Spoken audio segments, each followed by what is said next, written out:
गर्मी दम तोड़ रही थी। गांव अमृतपुर की कच्ची गलियों में उड़ती धूल में आज नमी थी, जैसे दूर सुहाने सावन के कदम आहिस्ता आहिस्ता इस मिट्टी को छूने आ रहे हों।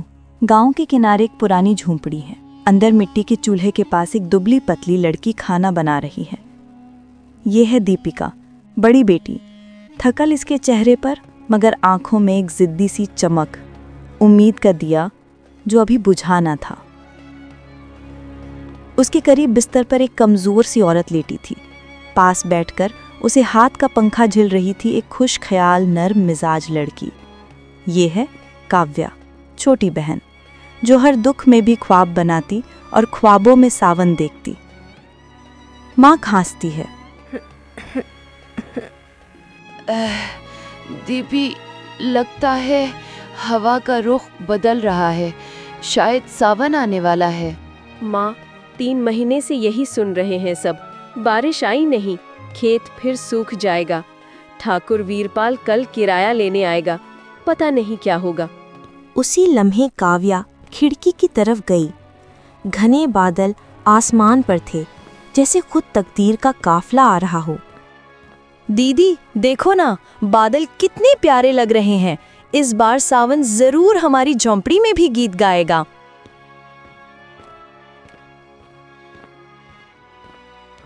दीपिका ने पल भर आसमान को देखा। दिल में छिपी दुआ ने सर तो उठाया, मगर होठों पर उम्मीद आने न दी। काव्या मेरी प्यारी बहन, सपने देखना छोड़ दे।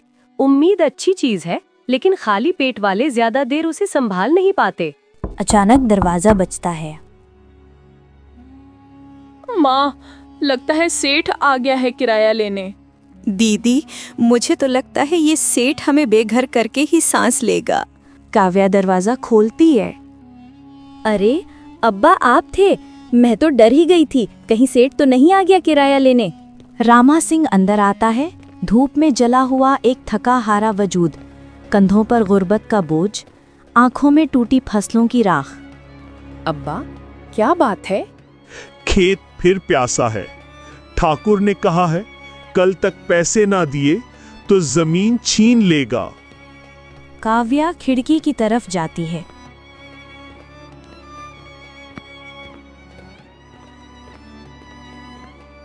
काव्या आसमान की तरफ देखकर बोली, सावन, अगर तू आया ना तो मैं हर शाम तेरे लिए दिया जलाऊंगी।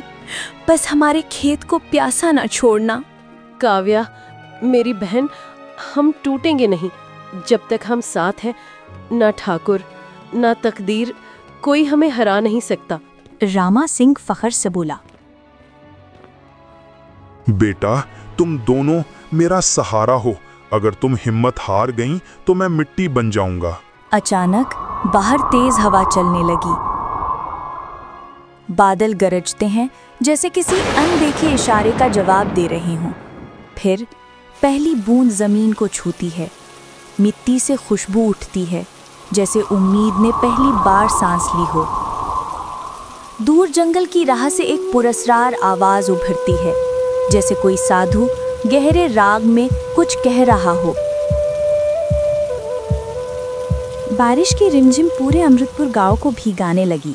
मट्टी से उठती महक में हर दिल में अजब सी ठंडक भरी।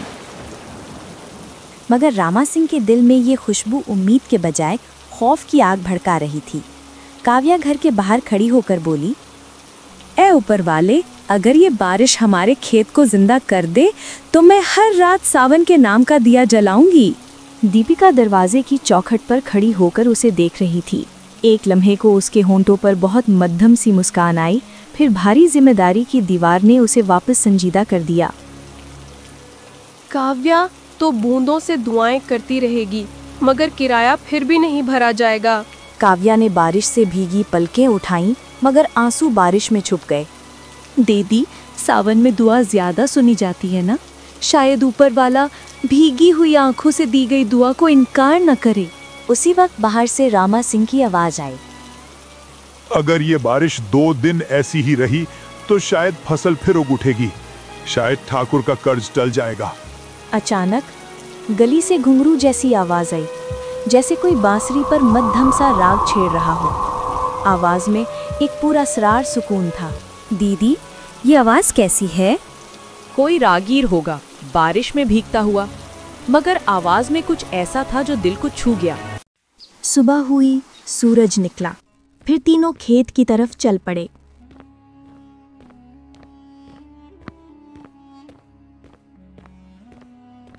रास्ते में गांव के लोग आपस में बात कर रहे थे।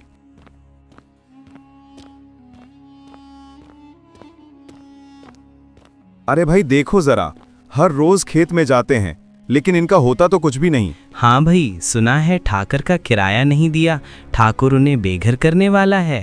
तीनों जी जान लगाकर अपने खेत में काम कर रहे थे।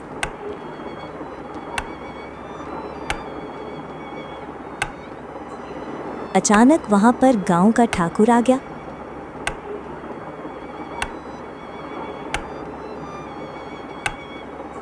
ओ रामा, बारिश हो गई, अब क्या समझा? फसल खुद ही सोने के सिक्के बनके गोद में आ गिरेगी। रामा सिंह ने घबराहट में धीरे से कहा, ठाकुर जी, 2 दिन की मोहलत दे दीजिए, फसल हरी हुई तो मैं पैसे दे दूंगा। रामा तो बड़ा ही बेशरम आदमी है। चल दिए 2 दिन, अगर तीसरा सूरज निकल गया और पैसा न आया तो ये जमीन भी मेरी और शायद तेरी इज्जत भी। ये सुनते ही रामा सिंह की आंखों में आंसू आ जाते हैं, लेकिन बेबस होने की वजह से वो खामोश रहता है। याद रख रामा सिंह, सावन की बारिश सब पर रहमत नहीं होती, कुछ पर अजाब भी बनकर गिरती है। अब मैं चलता हूँ। अब्बा, दीदी, अब क्या होगा? अब तो ठाकुर हमें नहीं छोड़ेगा।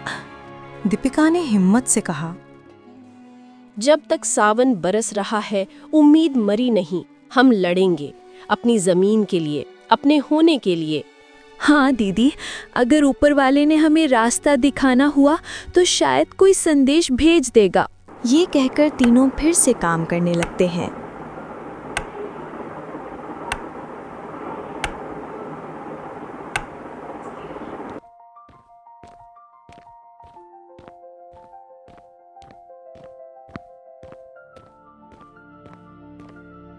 सब खाना खाते हैं।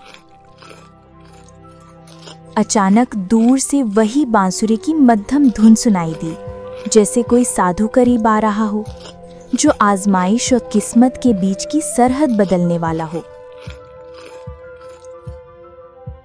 दीदी, वही धुन फिर से। हाँ, धुन तो वही है, लेकिन होगा कोई भोला भटका मुसाफिर। चंद लम्हों बाद झोंपड़ी के दरवाजे पर हल्की सी दस्तक हुई। रामा सिंह चौंका और बाहर गया।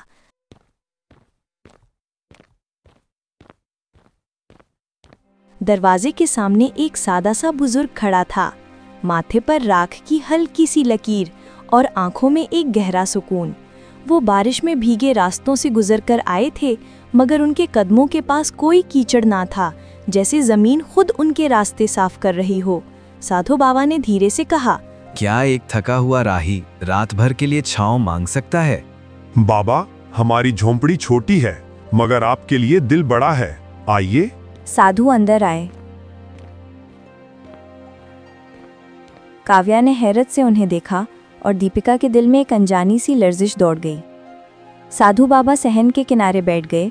कुछ देर तक खामोशी रही, फिर बोले, सावन की बूंदें रहमत भी होती हैं और इम्तिहान भी। बाबा, कैसे पता चलेगा कि ये हमारे लिए क्या है? जब दिल डर से कांपे ना तो समझना बरकत है, और जब उम्मीद की सांस भी घबराए तो समझो आजमाइश है।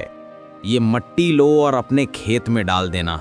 ये मट्टी तब काम करेगी जब दिल में यकीन की आग हो। अगर तुम्हारा यकीन सच्चा हुआ तो ये मट्टी तुम्हारी तकदीर का रास्ता दिखाएगी। साधु ने उठकर दरवाजे की तरफ जाते हुए कहा, याद रखो, किस्मत का दिया सिर्फ उनके लिए जलता है जो अंधेरे में भी हाथ छोड़ते नहीं। सुबह हुई, तीनों खेत की तरफ गए।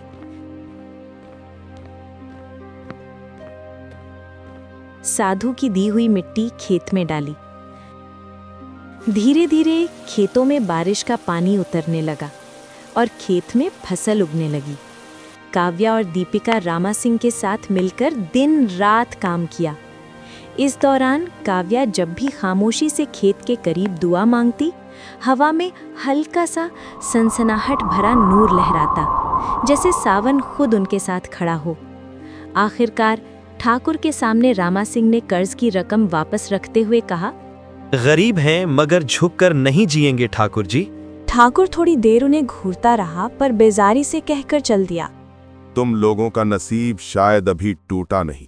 मगर हकीकत ये थी, अब उनका नसीब उन्होंने खुद लिखना शुरू कर दिया था और शायद कहीं दूर साधु बाबा की आवाज़ हवा में सुरगोशी करती रही। हर आजमाइश में एक छुपा हुआ वरदान होता है, शर्त सिर्फ यकीन की होती है। अगर ये कहानी आपके दिल को छू गई हो तो प्लीज़ एक लाइक ज़रूर करें, अपनी राय कमेंट में लिखें और हाँ, अगर आपने अभी तक हमारा चैनल सब्सक्राइब नहीं किया तो फौरन कर लीजिए, क्योंकि अगली कहानी और भी मज़ेदार होने वाली है।